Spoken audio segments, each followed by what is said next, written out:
Bien, amadísimos hermanos, continuemos con nuestro estudio de la preservación de las Escrituras. La doctrina que nos enseña o se preocupa de tratar el asunto de cómo es que un libro que fue dado hace 2000 años o más, si tenemos en cuenta el Antiguo Testamento, cómo tenemos la seguridad de que ese libro hoy lo tenemos tal cual como fue dado. Porque hermanos, recordemos, lo decía ahora en la oración, si este libro no fue preservado puro, hermanos, nosotros estamos basando toda nuestra vida en un libro adulterado, por tanto, en una mentira. Nosotros somos cristianos no porque un ángel se nos apareció. Nosotros somos cristianos, hemos creído, vivimos como vivimos, etcétera, etcétera, porque este libro dice lo que dice. Si este libro lo que dice es adulterado, es una mentira, pues apague y vámonos. Por eso esta doctrina de la preservación es tan importante y nos hemos tomado un largo tiempo estudiando.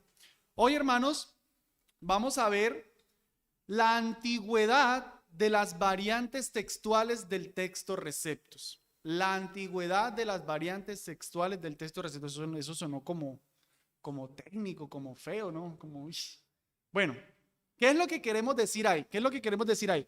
Voy a mostrar esta siguiente diapositiva y yo creo que vamos a entender qué es eso de argumentos de las variantes textuales del texto receptus. Recordemos que cuando se van a hacer las traducciones de la Biblia, en esencia hay dos familias textuales.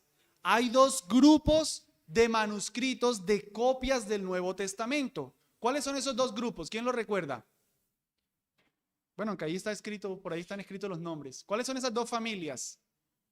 La bizantina y la alejandrina. Muy bien.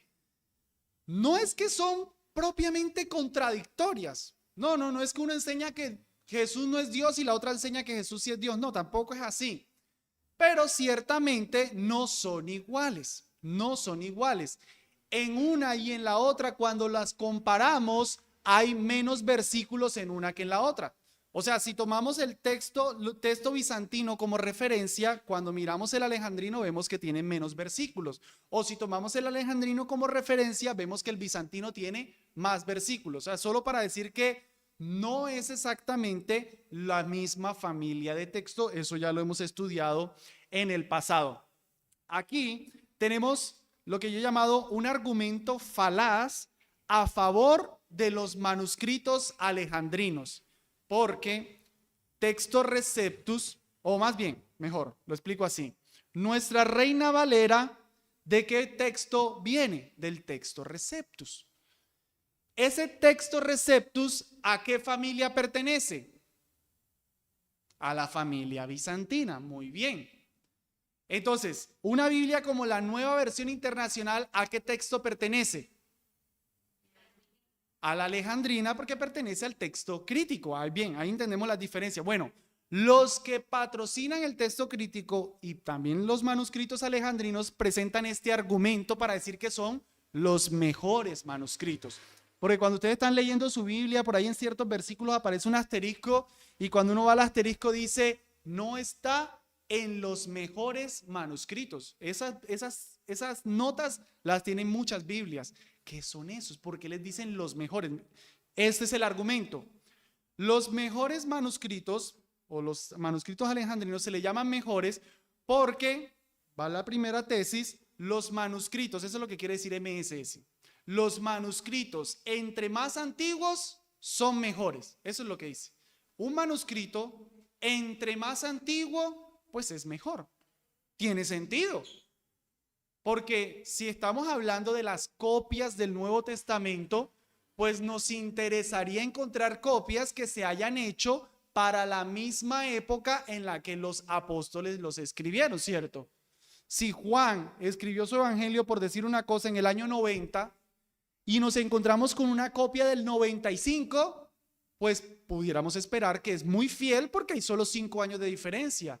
Si nos encontramos una copia del año 1000, bueno, pudiéramos dudar porque, caramba, en 1000 años, ¿cuántos errores de copia pudo haberse dado? Entonces, La tesis primera es: los manuscritos entre más antiguos son mejores. Segundo, los manuscritos bizantinos datan desde el siglo X. Eso es un hecho, eso es una verdad. Entonces, como los manuscritos bizantinos datan desde el siglo XX, siglo X, entonces no son buenos. Eso es lo que ellos nos van a decir. Cuando ustedes van a escuchar a alguien que les va a decir que el texto crítico es mejor, o sea, la nueva versión internacional, etcétera, las traducciones modernas, les van a decir que los manuscritos en los que está basada la Reina Valera del 60 son manuscritos tardíos, siglo X. Bueno, uno dice, uy, no me sabía eso. Tiene razón, 1000 años, wow, puede haber mucha tergiversación en 1000 años. Tercero, conclusión, los manuscritos alejandrinos son más antiguos, eso es un hecho, son del siglo IV, siglo V, entonces son mejores. Ese es el argumento. Como los manuscritos bizantinos son del siglo X y los manuscritos alejandrinos son del siglo V, siglo IV, pues son más antiguos, entonces son mejores. Pero yo les digo que es un argumento falaz, una falacia. ¿Qué es una falacia, hermanos? Una falacia es algo que suena verdad, pero hay una tesis, hay algo que está defectuoso. Y eso defectuoso no se percibe y por eso se acepta la verdad. Un ejemplo de un argumento falaz es el homosexual que dijera: yo quiero, con su pareja, yo quiero adoptar un niño porque pobrecito ese niño necesita protección. Lo hago por ese niño, qué pesar en el bienestar familiar, yo mejor lo adopto, merezco el derecho. Suena plausible, bueno, está preocupándose por el niño necesita protección, es verdad, él pudiera tener la economía, pero hay una falacia ahí metida, y es que su relación homosexual es algo que va a perjudicar al niño. Entonces, así son muchos argumentos, nos suenan plausibles, suenan válidos en cierta forma, pero tienen por ahí una cosita que los destruye. ¿Cuál sería la falacia aquí? ¿Cuál sería la falacia? Que, hermanos, el sencillo hecho de ser el manuscrito antiguo no necesariamente lo hace mejor. La antigüedad no necesariamente es superioridad. Que un manuscrito date del siglo V y otro date del siglo X no significa que el del siglo X es corrupto y el del siglo V es mejor. No necesariamente. ¿Por qué? Miren estas tres citas. Miren estas tres citas. Dionisio, en el año 168-170, o sea, más antiguo que los manuscritos alejandrinos o bizantinos, en fin. Noten nomás la época. Dice él: no es maravilloso, por lo tanto, si algunos han dedicado a alterar las escrituras dominicales. Dionisio en el año 170 está reconociendo que ya había gente alterando las escrituras dominicales.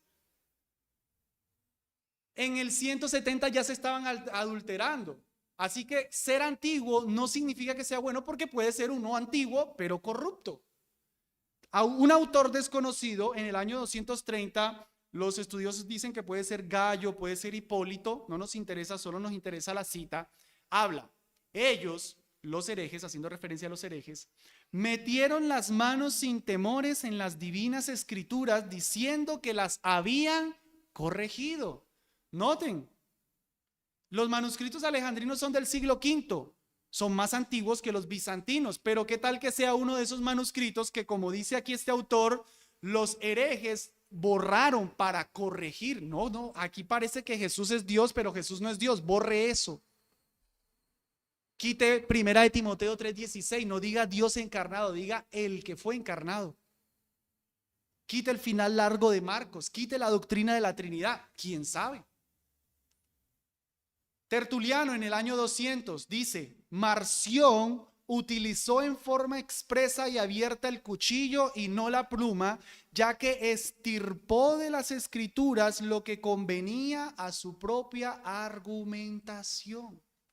En el 200 ya había un hombre que lo único que decía que era válido, que era palabra de Dios, era Lucas y las epístolas paulinas. Y eso, mochando y mochando y mochando y mochando. El hereje Marción. Entonces, solo quiero mostrar aquí que no es tan cierto que el hecho de ser antiguo lo hace mejor. No negamos, ojo, no negamos que un manuscrito antiguo no tenga a su favor la antigüedad. Claro que sí, es muy bueno encontrar manuscritos antiguos. Pero no necesariamente ser antiguo es mejor. No necesariamente. Sino, ¿qué es lo que nosotros esperaríamos? ¿Qué es lo que nosotros esperaríamos? Les escucho alguna idea, hermanos. Estamos diciendo que no es mejor necesariamente por ser antiguo. ¿Qué sería entonces lo que de pronto en lo que hemos estudiado ustedes dirían, eso sí lo hace mejor? ¿Qué? Que realmente se ha inspirado. Bien, otra idea. ¿Y cómo sabemos que realmente ha sido inspirado?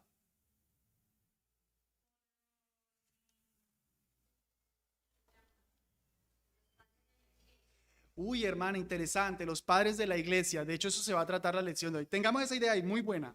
Hermano.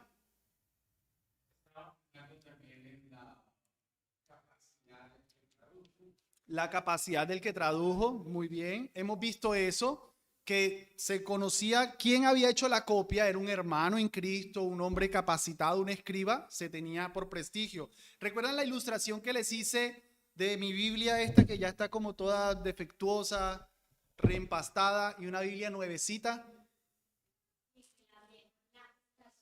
Ajá, mucho uso. Exactamente, se va usando, pues el manuscrito se deteriora y se pierde porque se dañó.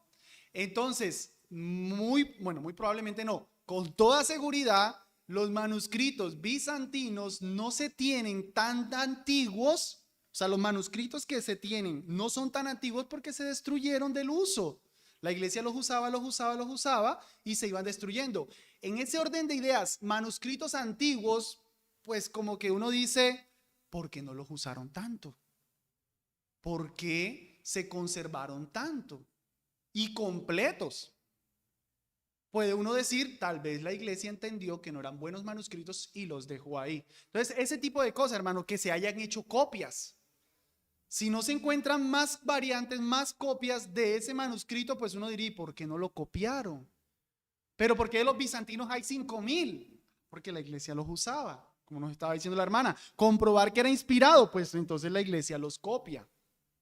Bien, hermanos, como muy interesantemente o muy acertadamente nos lo decía nuestra hermana Gloria, las citas de los padres de la iglesia son muy importantes para comprobar la antigüedad de los manuscritos bizantinos.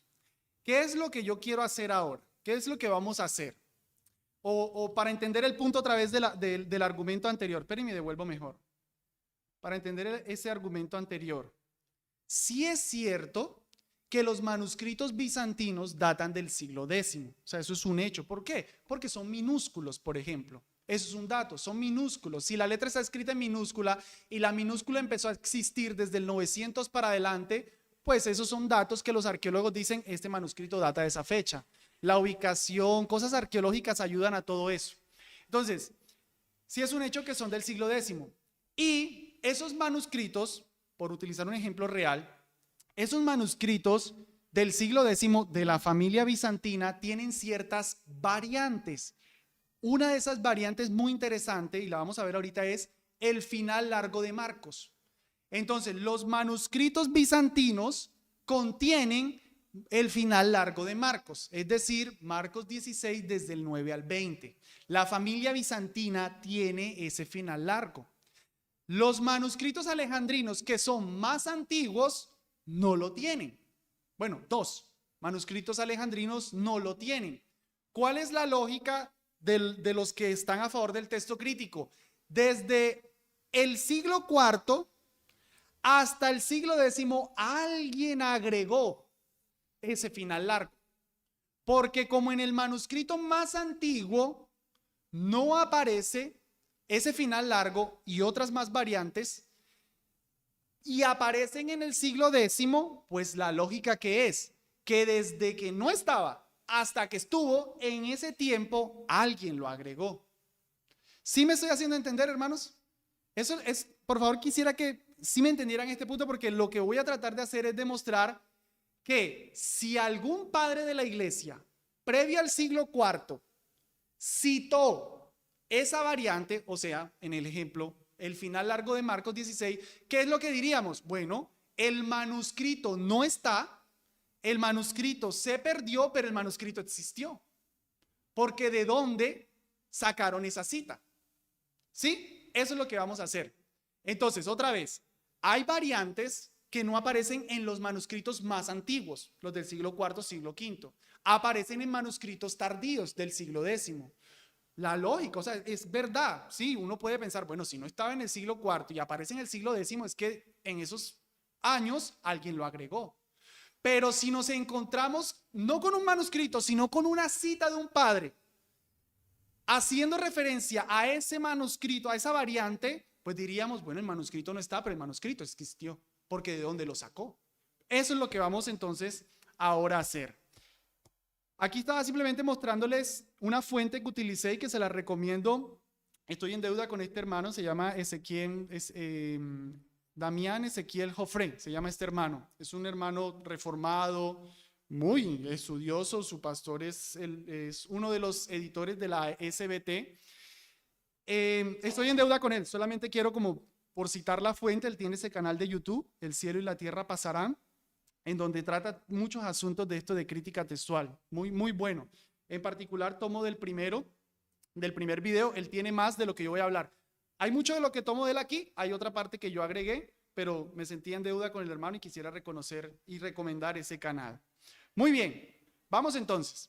Una variante que hay entre el texto Receptus y el texto crítico, o entre la familia bizantina y la familia alejandrina. Reina Valera de la SBT como la representante del texto Receptus, o bien la Reina Valera del 60, y la Biblia textual, representante del texto crítico, o la NBI. Son lo mismo, o sea, son de la misma familia. Dice Mateo 6:13, y no nos metas en tentación, mas líbranos del mal, porque tuyo es el reino y el poder y la gloria por todos los siglos. Amén. Esa es la doxología final del Padre Nuestro. Cuando vamos al texto crítico, o sea, a la Biblia textual, a la NBI, simplemente termina el Padre Nuestro con, y no nos metas en prueba, mas líbranos del mal. ¿Qué se omitió? ¿Qué se omitió? Muy bien. ¿Será que el Señor sí nos enseñó cuando oremos a terminar diciendo alabanzas al Padre, tuyo es el reino, el poder y la gloria? ¿O será que alguien lo agregó? Porque en los manuscritos más antiguos no está, pero en los manuscritos del siglo X en adelante sí está. Entonces, ¿será que alguien lo agregó desde el siglo V al siglo X? No sabemos. ¿Cómo sabemos que existió un manuscrito mucho más antiguo, pero que sí incluía eso, buscando si algún padre lo citó? Y eso es lo que, repito, estamos haciendo ahora. Noten esta cita. Miren la fecha. ¿Qué fecha? 70. Es muy antiguo. ¿Quién lo escribió? No sabemos, un autor desconocido. ¿Cuál es la fuente? La Didache, en el capítulo 8. Hermanos, estos son hechos, estos no son suposiciones. La Didache, un documento del 70, hermanos. Pablo debía estar vivo. Pedro debía estar, Juan estaba vivo. O sea, estamos hablando de una época en la que los apóstoles estaban y en la que se escribió un documento que es, por decir así, como una especie de manual del cristiano. En ese documento dice, no oréis como los hipócritas, sino como el Señor ha mandado en su evangelio. Por lo que oraréis así: Padre nuestro que estás en los cielos, santificado sea tu nombre, venga tu reino, hágase tu voluntad como en el cielo, así también en la tierra. Danos hoy nuestro pan cotidiano y perdónanos nuestras deudas como también nosotros perdonamos a nuestros deudores. Y no nos metas en tentación, sino líbranos del mal, porque tuyo es el poder y la gloria por todos los siglos. Noten, la Didache está enseñando a orar conforme al Padre Nuestro e incluyó la variante textual que no aparece en el texto crítico. ¿Dónde está ese manuscrito? Se perdió. Pero en el 70, esa gente tenía un manuscrito que lo incluía. O sea que tenemos antigüedad en esa variante. Entonces no nos pueden decir, no, es que esa variante es del siglo X. No, espérate, porque es que ya estaba en el siglo I, en la época de los apóstoles. No solamente aquí, miren esta otra. En el 160-175, el autor es Tasiano. Esta cita, este autor lo vamos a estar haciendo referencia en su fuente, escribí mal ahí, es Diatesarón. La Diatesarón es una concordancia de los evangelios. Es empezar, eso existe hoy día. Quiero decir, autores hoy día lo hacen. Es empezar a coger los 4 evangelios y hacerlos la cronología. Entonces, si Marcos empieza primero, ponen un relato de Marcos. Si Marcos saltó un pedazo, pero ese pedazo lo rellena Mateo, entonces ponen el pedazo de Mateo y el pedazo de Lucas y así. Como hacer una cronología comparando los 4 evangelios. Se llama la Diatesarón de Tasiano. En el 175 aproximadamente, él dice, en su comparación de los evangelios, de los 4, y no nos metas en tentación, sino líbranos del maligno, porque tuyo es el reino y el poder y la gloria por los siglos de los siglos.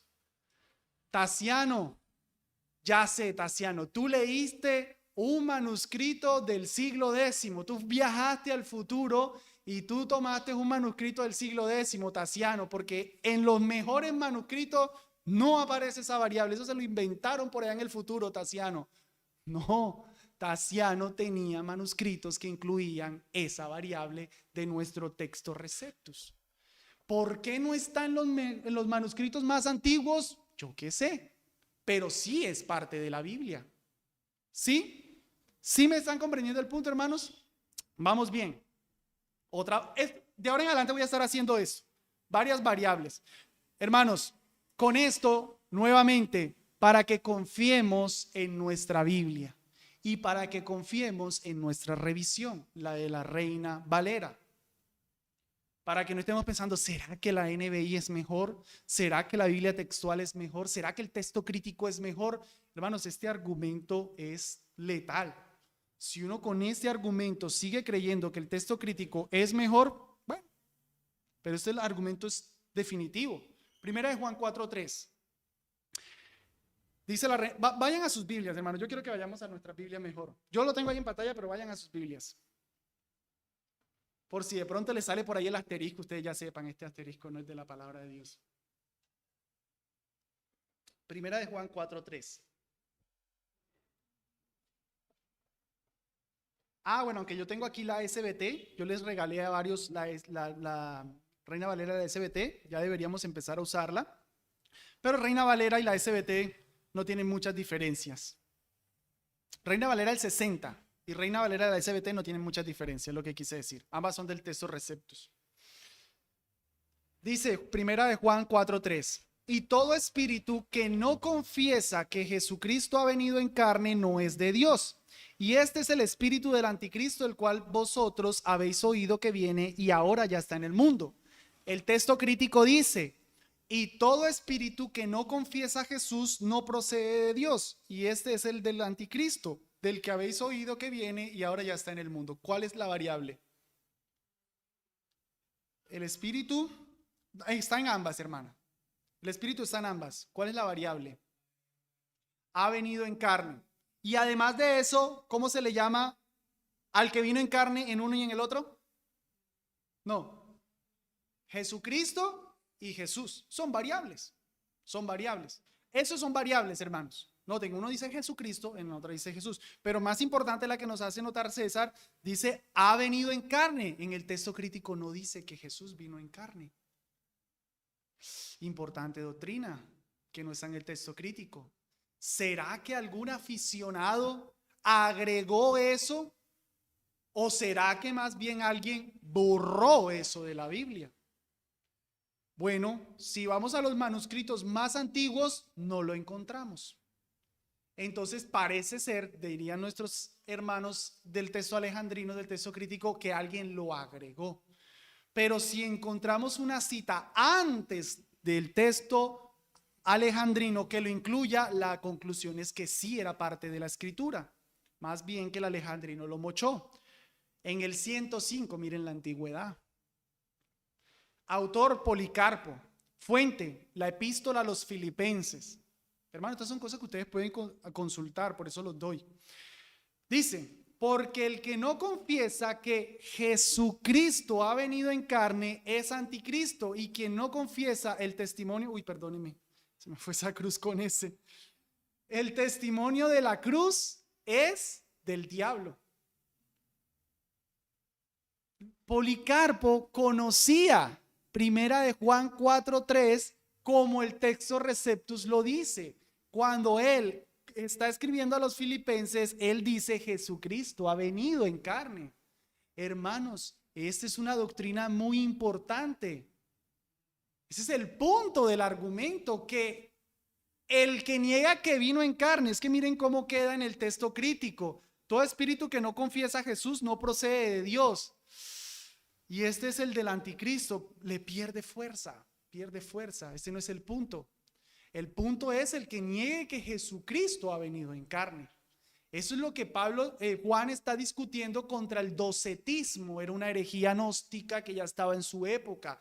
Los que decían que Jesucristo era simplemente alguien que parecía hombre, aparentaba ser hombre, pero él no era hombre, él era solamente un espíritu que parecía ser hombre. Con un gnosticismo que niega que la carne sea algo bueno, o sea, la carne es malo, no conviene decir que Dios vino en carne. Y si Jesucristo vino en carne, y la Biblia dice que Jesucristo vino en carne, pero yo pienso que la carne es malo, pues borre eso. Diga solo que el que niega a Jesús, y ya, no diga que negó que venía en carne. Borre eso. Vamos con la siguiente. Lucas 22, 42 al 44. Vayan a sus Biblias. Mejor dicho, ustedes van a sus Biblias y yo les leo solamente la variante del texto crítico. Yo les leo la cita del texto crítico y ustedes mirando ahí en sus Biblias, o los que quieren mirar en la pantalla, me dicen cuál es la variable. Les voy a leer del texto crítico Lucas 22 del 42 en adelante, diciendo: Padre, si quieres, aparta de mí esta copa, pero no se haga mi voluntad sino la tuya. Se acabó. ¿Cuál es la variable? Es obvia. Una omisión de 2 versículos. ¿Será que el 43 y 44, donde Jesús sudaba grandes gotas de sangre y donde un ángel vino a fortalecerlo en su agonía de Getsemaní, eran parte de la palabra de Dios? Sí, según el texto crítico, texto Receptus, o no, según el texto crítico. Bueno, perdónenme que sea repetitivo. Vamos a los manuscritos más antiguos y no la encontramos. Entonces, no es parte de la palabra de Dios, dirían ellos. Pero ¿qué tal si alguien más antiguo que ellos citó esa variante? Fecha 155, 160, mucho más antiguo. Autor Justino, un hermano. Fuente en su diálogo con Trifón en el capítulo 103. Porque en las memorias que digo, que fueron redactadas por sus apóstoles y aquellos que lo siguieron, está registrado. Noten a lo que él está haciendo referencia, a las memorias de los apóstoles. Él no está diciendo un sueño. Él está haciendo referencia a las escrituras. Dice que está registrado que su sudor cayó como gotas de sangre mientras estaba orando y diciendo: si es posible, pase de mí esta copa. Él lo incluyó. ¿De dónde sacó él? De un manuscrito que se perdió, pero el manuscrito existió. La variante es antigua. La variante no se la inventaron en el siglo X, la variante es mucho más antigua que los, entre comillas, mejores manuscritos. Además de esta cita de Justino, el Diatesarón, la Diatesarón de Tasiano, otra vez del 160 al 170, lo incluye. Entonces la variante sí existía mucho antes de los documentos que no la tienen. La variante existía. Pero hermanos, vamos un tricitico técnico aquí, un tricitico, para que ustedes vean una falla en la misma lógica de los hermanos del texto crítico. Recuerden que ellos piensan que lo que es más antiguo es mejor. Ese es su argumento, lo que es más antiguo es mejor. Bueno, de la familia alejandrina hay un papiro, se llama el papiro 69, como ustedes lo pueden ver en la foto. Eso es así, hermano, eso de los antiguos se destruían. Eso no era como la imprenta, no, eso se destruía. Bueno, el papiro 69 es un papiro muy antiguo que ellos tienen, data del 250 aproximadamente, omite los versículos 42, 43 y 44. Ojo, los manuscritos del siglo IV, Sinaítico y Vaticano, omiten solo ¿cuál? ¿Cuál omiten? ¿Cuál omiten? 43 y 44. El 42 es el que está ahí escrito. Ese es el 42. O sea que ellos lo incluyen. Pero un manuscrito más antiguo que el Sinaítico y el Vaticano omite también el 42. ¿Por qué incluyeron el 42 entonces? Si el argumento es que entre más antiguo es mejor, ¿por qué si el papiro 69, que no incluye no solo el 43 y el 44, sino tampoco el 42, ¿por qué lo dejaron? ¿Por qué no lo omitieron? ¿Qué vemos ahí? Contradicción en su lógica. Finalmente, no consideran lo más antiguo como mejor, porque prefieren solamente el Sinaítico y el Vaticano. Entonces, aunque es una fuente más antigua, el 69, ellos no lo omitieron. Si fueran lógicos, o sea, si fueran consecuentes, lo deberían omitir, porque no apareció. Pero es que ahí sí, espere, no, es que lo que me conviene, corte y pegue, lo que me conviene, no tiene sentido. Y hermanos, miren, yo no sé si esto, pues sinceramente a mí me dio risa, pero me preocupa. La Biblia textual, no se alcanza a ver, sé que no se iba a alcanzar a ver muy bien, pero yo les puse la cita, o sea, yo tengo la Biblia textual, yo les tomé la foto, la captura, la tengo en un programa y se lo mostré para que ustedes lo vean, para que no digan que es cuento de Jeffrey. En esa variable de Lucas 22 tienen una cita, una nota al pie. Cuando uno va a esa nota, que es la nota 68, miren que está Lucas 22 del 43 al 44, ellos dicen, cito, la Biblia textual del texto crítico. El Nuevo Testamento griego omite estos versículos. Las palabras del versículo 43, y se le apareció un ángel del cielo para fortalecerlo, y estando en agonía, oraba más intensamente, y era su sudor como grandes gotas de sangre que caían hasta la tierra, constituyen un inserto de tradición oral no registrado en los manuscritos más antiguos y fidedignos del texto del Nuevo Testamento. ¿Lo notan? Ellos están diciendo que el 43 y el 44 no deben hacer parte porque no están en los manuscritos más fidedignos. Ese es el argumento que estamos nosotros siempre tumbando. Pero hermanos, miren, esto es para llorar. ¿Cuáles son sus fuentes? ¿Cuáles son sus fuentes? Ese simbolito, Aleph, o sea, el sinaítico, A, el alejandrino, B, Vaticano, y miren el personaje que citan. Marción.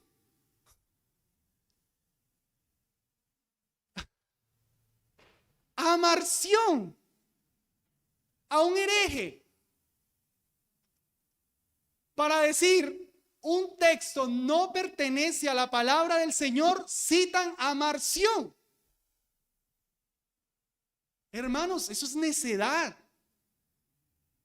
De aquí a mañana aparece un Nuevo Testamento de Arrio, el hereje que negaba la deidad de Cristo, en el que no está Juan 1:1, y esos hermanos van a quitar Juan 1:1 porque Arrio tenía un Nuevo Testamento en el que no estaba Juan 1:1.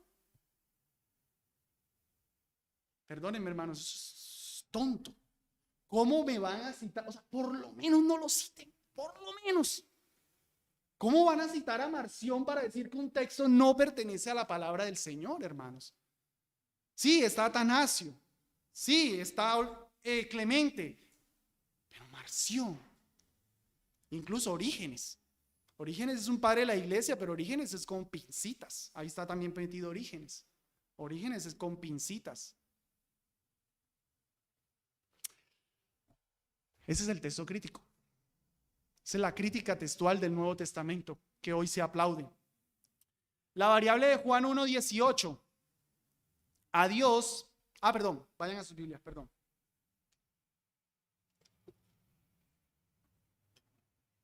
Esta variable nos las preguntaba nuestro hermano en la sesión de preguntas. Miremosla. Juan 1:18 dice el texto crítico: nadie ha visto jamás a Dios, el unigénito Dios que está en el seno del Padre, Él lo reveló. ¿Cuál es la variable?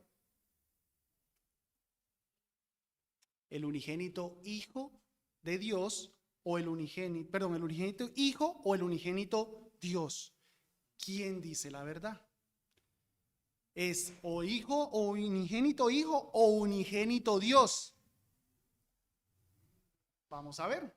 En el 180, Ireneo, su fuente contra los herejes, libro tercero, capítulo 11. Porque ningún hombre dice, o sea, va a citar a la Biblia, ha visto a Dios en ningún momento, a menos que el Hijo unigénito de Dios que está en el seno del Padre lo haya declarado.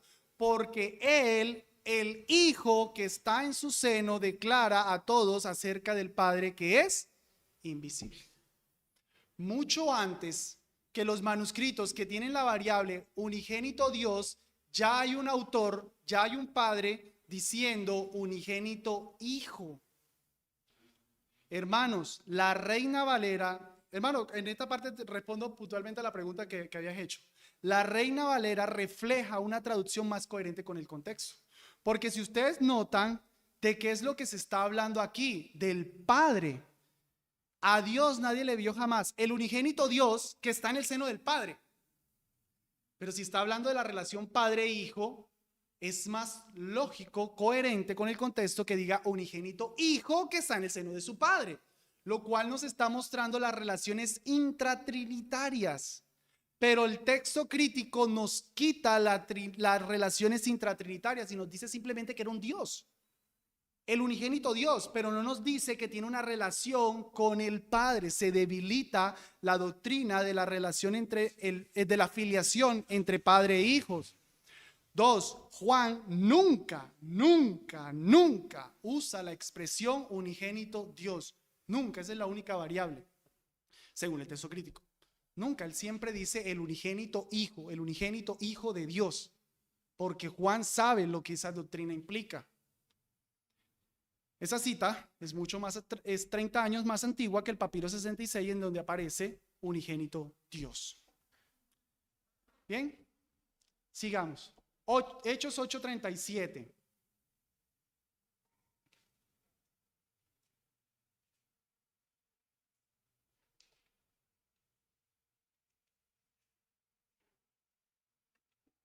Dice, y Felipe dijo: si crees de todo corazón, perdón, yo les leo el texto crítico. No tengo nada que leer, porque no aparece.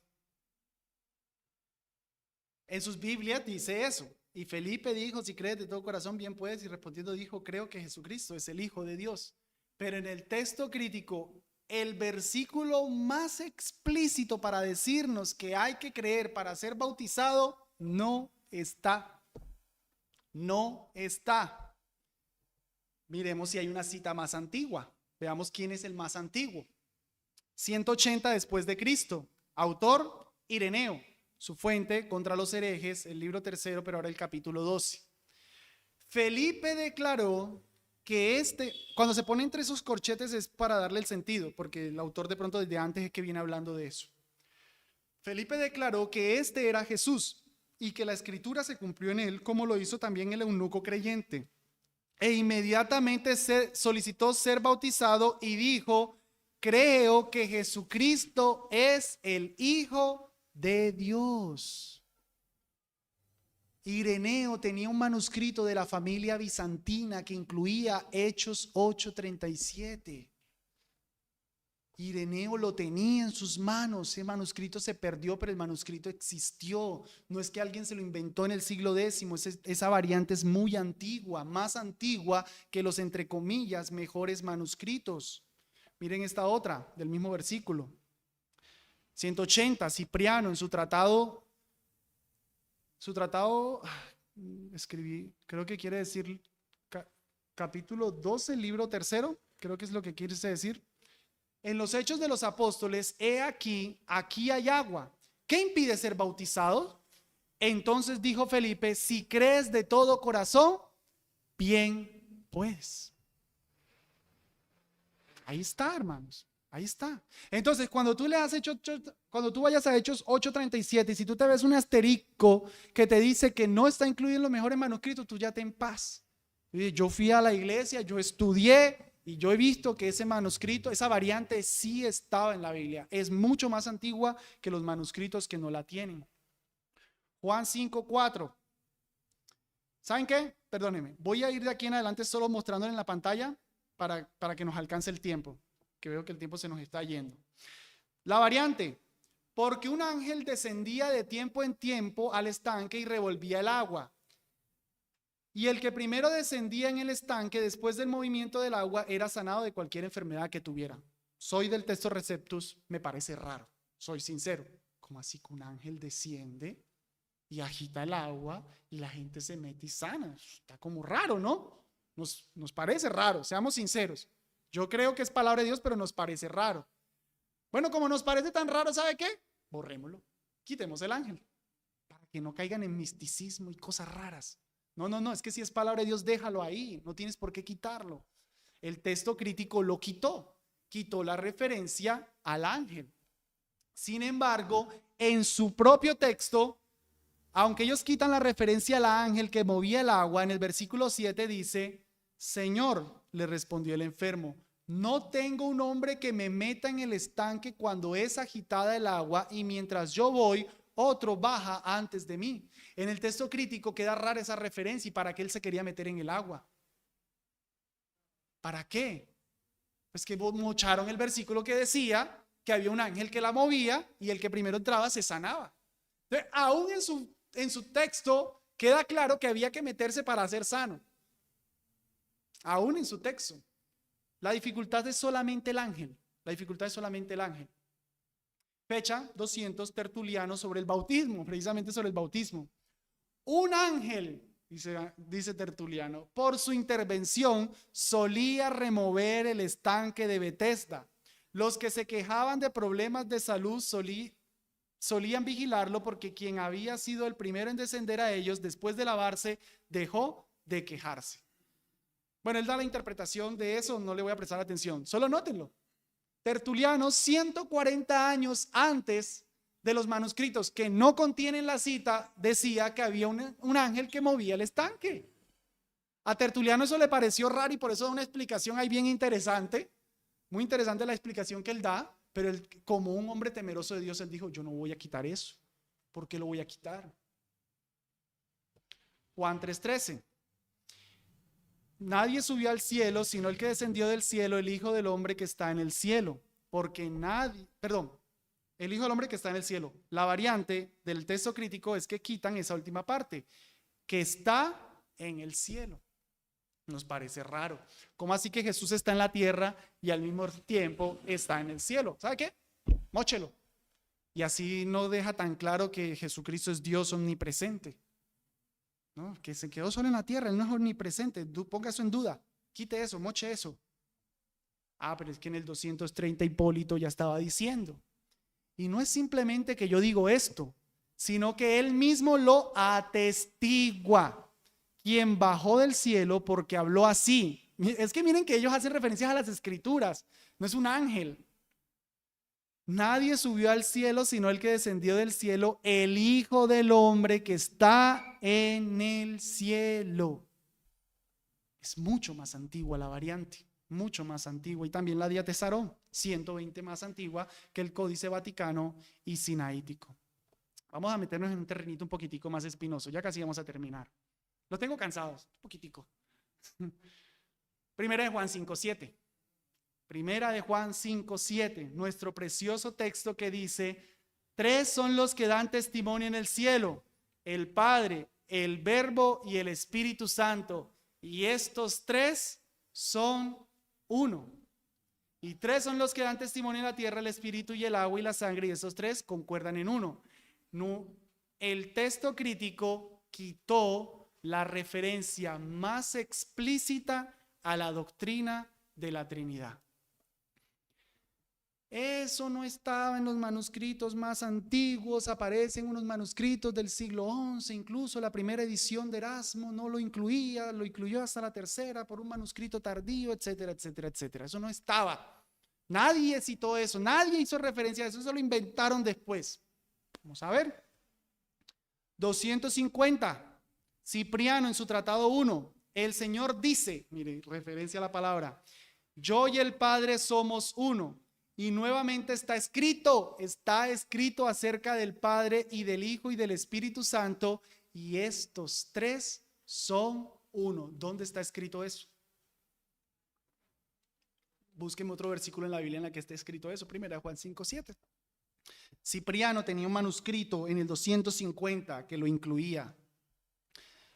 100 años más antiguo que el Códice Vaticano y el Códice Sinaítico. En este caso, por el especial de este texto, quiero detenerme a dar unos puntos más de la coma juanina. Esto se conoce como la coma juanina. Primera de Juan 5:7, la mención más explícita de la Biblia de la Trinidad se conoce como la coma juanina. Quiero dar una evidencia de la existencia de la coma juanina muchísimo antes de los manuscritos que la tienen. O sea que ella era antigua. Solo voy a leer aquí. No me interesa que memoricemos esto, me interesa que ustedes simplemente después de leer todo esto digan, oye, sí era antigua, no es del siglo XII. Aparecen los escritos de dos obispos españoles del siglo IV, 300 y pico.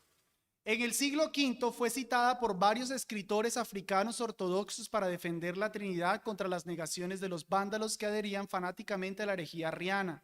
En las versiones latinas y en los escritos de los padres de la Iglesia latina, entre ellos se encuentran Cipriano en el 250, Casiodoro en el 480 al 570, así como también un manuscrito del siglo V o VI en latín arcaico, y en el Speculum, un tratado que contiene un texto en latín arcaico. Noten.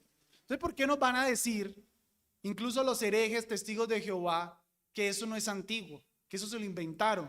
Y entonces, ¿por qué lo tenían toda esta gente? ¿De dónde sacó toda esa gente la coma juanina? Pues de un manuscrito que lo incluía. La mención más antigua de la coma está en un tratado en latín del siglo IV titulado Liber Apologeticus. En la gran masa de los manuscritos posteriores de la Vulgata y en la edición clementina de la Vulgata está. Y está en la traducción de Wycliffe de 1380. Entonces, si está en todo eso, ¿por qué nos van a decir que se lo inventó un cierto personaje en el siglo XII? No, miren, eso está, hermanos. Eso no coma cuento. Investiguemos. Yo no sé cuántas fuentes consulté. No está. Nunca nadie lo citó. Y esta gente, biblicistas, eruditos. Yo no sé si yo soy erudito, pero yo nada más leo y encuentro todo eso. Además de esta evidencia de manuscritos, una evidencia ahora interna. Vayan en sus Biblias a 1 de Juan 5:7. Una evidencia interna, exegética, de que 1 de Juan 5:7 sí es parte de la palabra de Dios. Hermanos, si quitamos la coma juanina, o sea que nos quede como en el texto crítico, tengo la primera idea. En el texto crítico no hay concordancia en los neutros y el masculino, porque en el texto crítico simplemente dice el espíritu, el agua y la sangre son uno, y estos tres concuerdan, dice el texto crítico. Pero espíritu, agua y sangre son en el griego géneros neutros. O sea, en el griego, bueno, en nuestro español también está el masculino, está el femenino y ellos tienen el género neutro. Esos géneros neutros son tratados en el texto crítico como masculinos, porque cuando dice estos tres concuerdan, esa expresión, estos tres, está en masculino. Eso no pega, hermanos. Eso no pega. Tiene que haber correspondencia de géneros. En nuestro español pasa lo mismo. Si yo les dijera el manzana está rico, entonces eso no pega, ¿cierto? Bueno, más o menos eso es lo que está pasando aquí. Solo que en nuestro español espíritu es masculino, agua es femenino y sangre es la sangre. En femenino. En nuestro español, no, pero es que eso es nuestro español. En el griego los tres son neutros. Y se dice de los tres neutros, estos tres masculinos son uno. Eso no es posible en la sintáctica griega. Hay una discordancia entre géneros. Pero si dejamos la coma juanina, entonces se nos incluyen dos géneros masculinos, verbo y padre. Y en la sintaxis griega, en la gramática griega, los masculinos entonces dominan, como en nuestro español. Si aquí hubiese una reunión de 20 mujeres y 2 hombres, pues me va a tocar hablar de los hermanos que están aquí. Porque si hay 2 masculinos van a dominar en la gramática. Eso no es heteropatriarcado, ¿no? Eso es gramatical. Entonces, si incluimos la coma juanina, la gramática griega pega. Entonces, aún en eso, internamente en el texto crítico no lo pueden explicar. Si en el versículo 7 hay una repetición obvia e innecesaria del Espíritu, porque acaba diciendo que el Espíritu da testimonio, y el Espíritu da testimonio. Bueno, ¿y por qué esa repetición? Hay discordancia. No es claro en qué concuerdan los 3 testigos. Vuelvo acá al texto.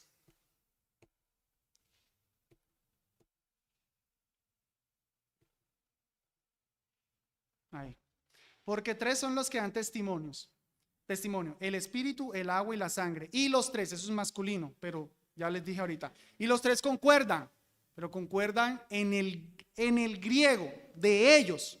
O sea, en el griego del texto crítico, o en el griego o el que sea, la expresión literalmente, de hecho, consulté no me acuerdo si fue la NBI, la BTX, bueno, no sé cuál de todas las que consulté, ellos le ponen la nota, concuerdan hacia uno. Ellos lo dicen, como que más literalmente es concuerdan hacia uno. ¿Hacia cuál uno? Esos 3 concuerdan hacia uno. ¿Cuál uno?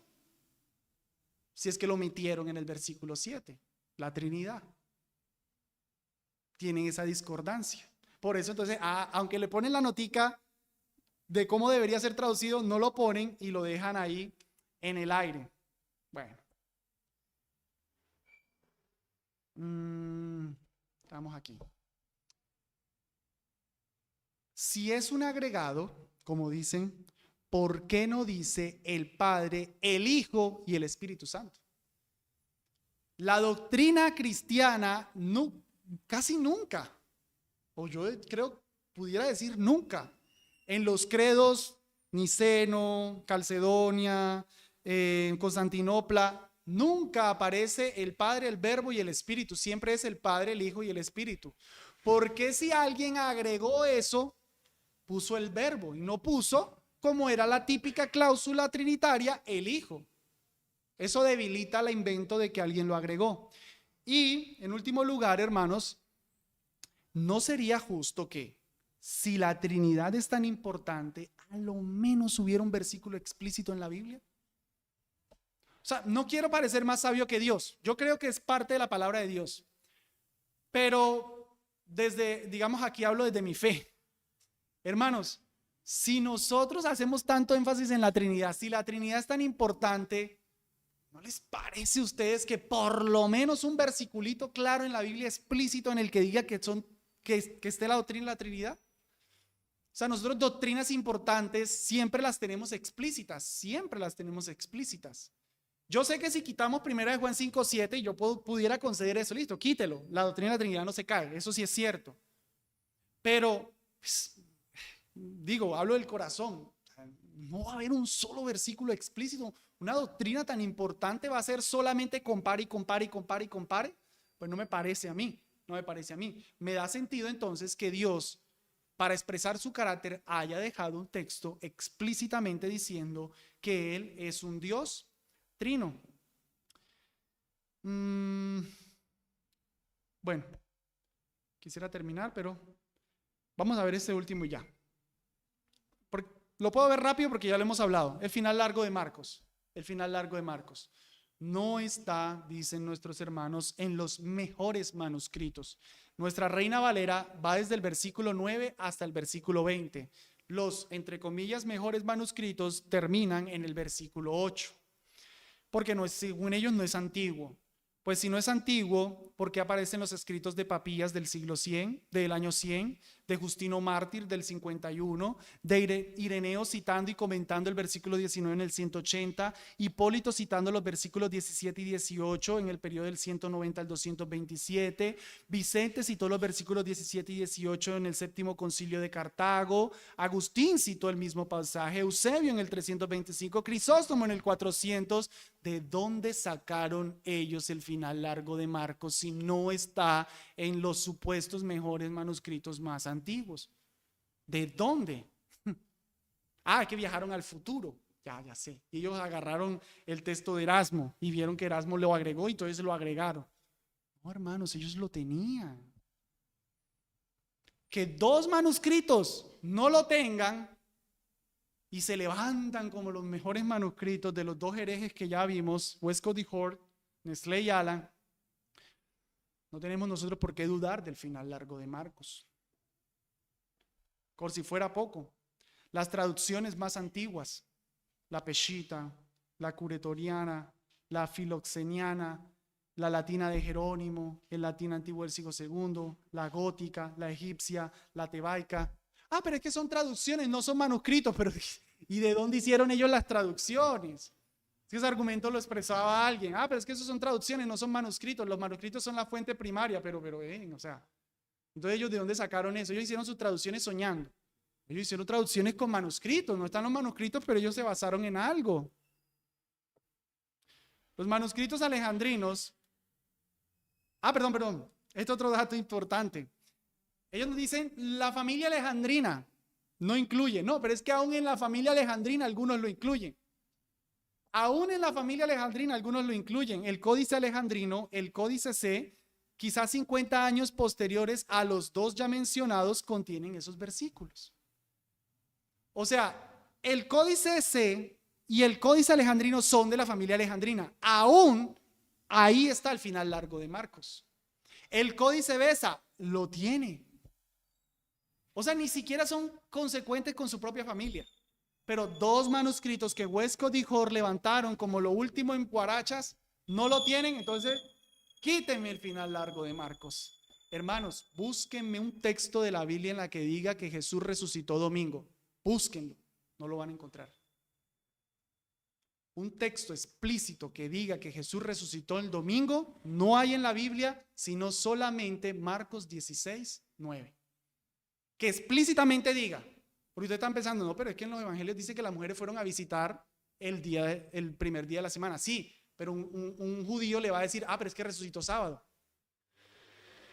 No.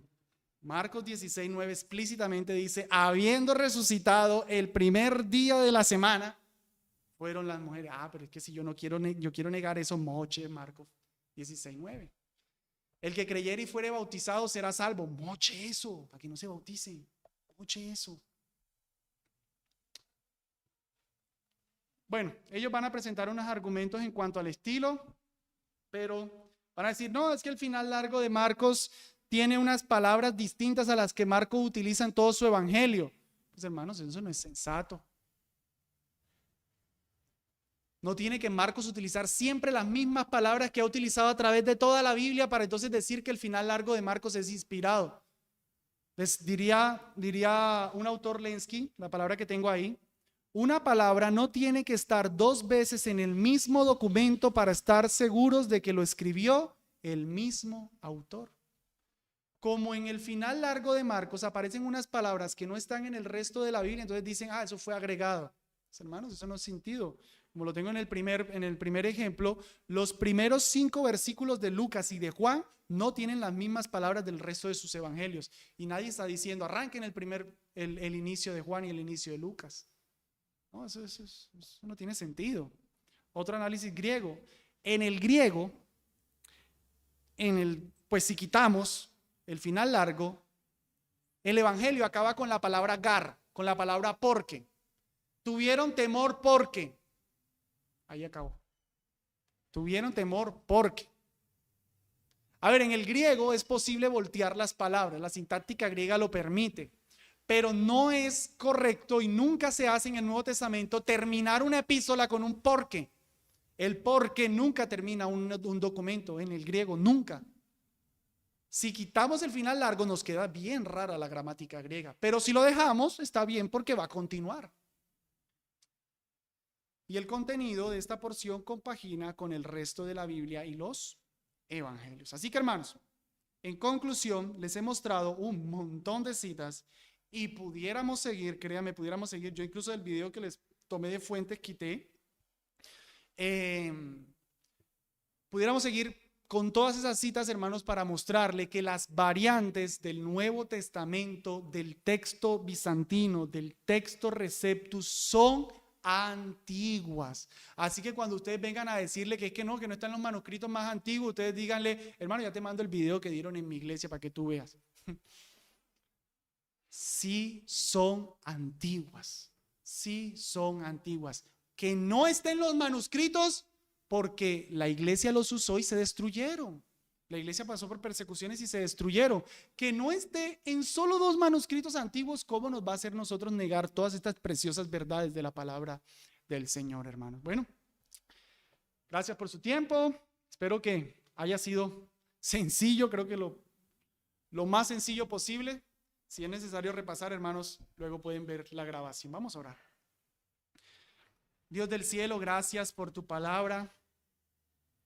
Gracias, Dios, por darnos maestros que nos ayuden a comprender estas cosas. Gracias, Dios, por todos estos hermanos que han trabajado por defender tu palabra contra aquellos que tratan de decir que tú no has preservado tu palabra pura. Que todos esos textos que hoy hemos evaluado, Señor, no hacen parte de tu santa palabra. Confiamos, Dios, que sí hacían parte.